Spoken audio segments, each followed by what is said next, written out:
என்னங்க இது? எங்க வந்தாலும் நிம்மதியே இல்லாம இருக்கு. ஏதாவது ஒரு பிரச்சனை வந்துட்டே இருக்கே. பாவம், மல்லிகாவும் பசுபதியும் சின்ன சிறுசுங்க. ஒரு நல்லது நடந்தும் நிம்மதியே இல்லாம இருக்காங்க. இந்த சித்தார்த் ஏன் தான் இப்படிலாம் நடந்துக்கிறான்னே தெரியல. ஆமாங்க, ராணி சர்ப்ரைஸ் கொடுக்கறேன்னு சொல்லி நம்ம கிட்ட சொல்லாம கூட இங்க கூட்டிக்கிட்டு வந்துட்டா. அதனால அவங்களுக்குன்னு நம்ம எதுவுமே செய்யவே இல்லையே. ஆமா அஞ்சல, அவங்களுக்கும் நாம ஏதாவது செய்யணும். என்னங்க செய்ய போறீங்க? அம்மா வேணி, வேணி கொஞ்சம் வாமா. இதோ வரேன்ப்பா. என்னப்பா, குடிக்க ஏதாவது எடுத்துட்டு வரட்டுமா? அதெல்லாம் ஒண்ணு வேணாமா, கொஞ்சம் மல்லிகாவையும் பசுபதியும் வர சொல்லேம்மா. என்ன விஷயம்ப்பா? அவ பேசினதெல்லாம் மனசுல எதுவும் வச்சுக்காதீங்கப்பா. அவ ஏதோ கோவத்துல அந்த மாதிரி பேசிட்டா. அதெல்லாம் ஒண்ணு இல்லம்மா, சும்மாதான் அவங்கள கூப்பிட்டேன். சரிப்பா, நான் போய் கூட்டிட்டு வரேன். சரி, சொல்லிட்டேன்ப்பா, இப்ப வந்துருவாங்க. சரி.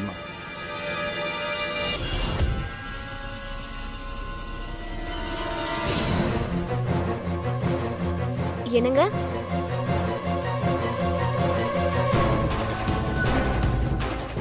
என்னங்க? இங்கதான் இருக்கீங்களா? என்னாச்சுங்க? ஏன் இப்படி இருக்கீங்க?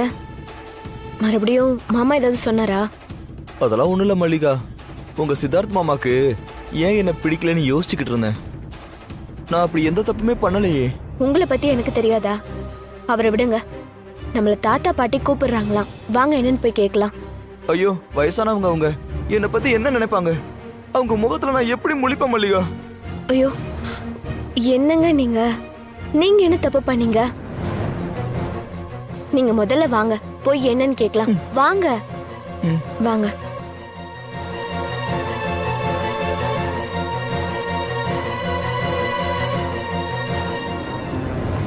அம்மா மல்லிகா, பசுபதி, சித்தார்த்தும் ராணியும் பண்ணதுக்கெல்லாம் நான் உங்ககிட்ட மன்னிப்பு கேட்டுக்கிறேன். என்ன தாத்தா, நீங்க போய் என்கிட்ட மன்னிப்பு கேக்குறீங்க? நான் தான் தாத்தா உங்ககிட்ட மன்னிப்பு கேட்கணும். நான் ஏதோ கோவத்துல அப்படி பேசிட்டேன், என்ன மன்னிச்சிடுங்க தாத்தா. சித்தார்த்தி ஏன் இப்படி பண்றான்னு எனக்கு ஒண்ணுமே புரியலம்மா. விடுங்கம்மா, நடந்ததையே பேசிட்டு இருந்தா மனசுக்கு கஷ்டம்தான். அண்ணன் ஏதோ ஒரு பிரச்சனையில இருக்கு, அதான் இப்படி எல்லாம் பேசிட்டு இருக்காரு.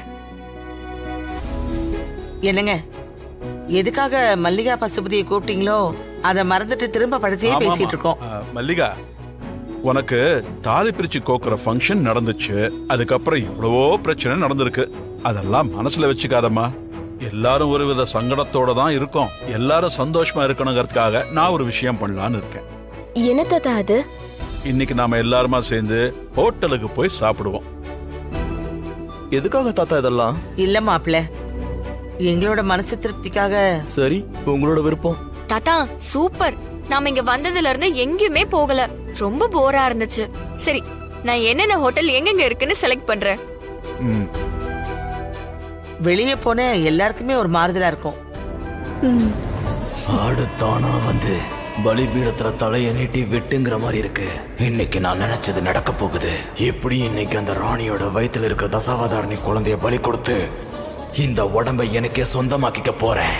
ராணி வயித்துல இருக்கிற குழந்தைய பலி கொடுக்கறதுக்கு முன்னாடி இந்த குடும்பத்தையே பலி கொடுத்து என்னோட சக்தியை ஏத்திக்க போறேன். சரிம்மா, சீக்கிரமா கிளம்பி வாங்கம்மா. மாப்பிள்ள மாப்பிள்ள, நீங்க ஏதோ ஒரு அவசரமான காரியத்துக்கு போறீங்க போல இருக்குன்னு நான் நினைக்கிறேன். போற வழியில என்ன பார்த்து என் உயிரை நீங்க காப்பாத்திருக்கீங்க. என்னால நீங்க போற காரியம் தடைபற்ற கூடாது. நீங்க எதையோ தேடி போறீங்கன்னு மட்டும் என்னால புரிஞ்சிக்க முடியுது. அது என்னன்னு சொல்லுங்க, உங்களுக்கு நான் உதவி செய்யறேன். அது வந்து என்னோட பாதுகாப்புக்காக எங்க கோயில் பூசாரி என்னாண்ட ஒரு மந்திர எந்திர தகட குடுத்தாருங்க ஐயா.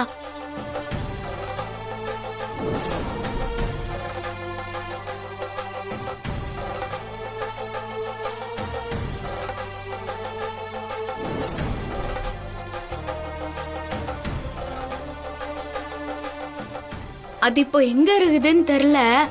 நான் அத்த பூஜை ரூம்ல தான் வச்சிருந்தேன். திடீர்னு அத்த காணோயா. இவ்வளவுதான் விஷயமா? இந்தாம்மா.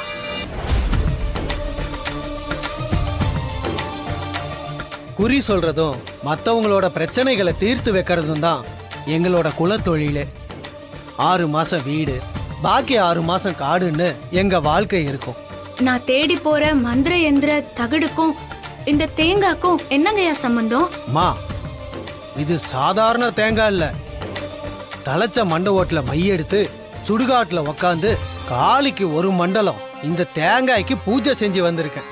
கடைசியா அந்த மந்திர தகட நீ எங்க வச்சியோ அதே இடத்துல இந்த தேங்காயை கொண்டு போய் வச்சா போதும். அந்த மந்திர தகடு இப்ப எங்க இருக்குன்னு இந்த தேங்காய் உங்களுக்கு காட்டிடும். கும்பிடு போன தெய்வம் குறுக்க வந்து அருள் வாக்கு சொன்ன மாதிரி இருக்குது. ரொம்ப நன்றிங்க ஐயா. எதுக்குமா இப்ப நன்றி எல்லாம் சொல்லிக்கிட்டு? நீ சொன்ன மாதிரி மனுஷனுக்கு மனுஷன் உதவி செய்யறது தானே கடமை. இத வாங்கிட்டு நல்லபடியா போயிட்டு வா. வெற்றி உனக்கு தான். ரொம்ப நன்றிங்க ஐயா. சரி, நான் வரேன். பார்த்து பத்திரமா போயிட்டு வாமா. போயிட்டு வா. கிளம்பலாம். ரெடியா? நான் ரெடி. ஆமா, அவங்க 2 பேரையும் காணோம். இந்த காலத்து பசங்க கிட்ட வெளியே போகணும்னா 2 நாளைக்கு முன்னாடியே சொல்லணும் போல இருக்கு. இவங்க கிளம்பி வரதுக்குள்ள பசிய போயிடும் போல இருக்கு. ஏங்க, எல்லாரும் நம்மள மாதிரியா? சின்ன சிறுசுங்க அப்படிதான் இருப்பாங்க. சும்மா இருங்க. அம்மா, அப்பா சொல்றதுதான் கரெக்ட். இருந்தாலும் இவங்க ரொம்பவே லேட் பண்றாங்கம்மா. எப்ப முடியுமோ. மல்லிகா, தர்ஷினி, இதோ வந்துட்டோம். வந்துட்டோமா?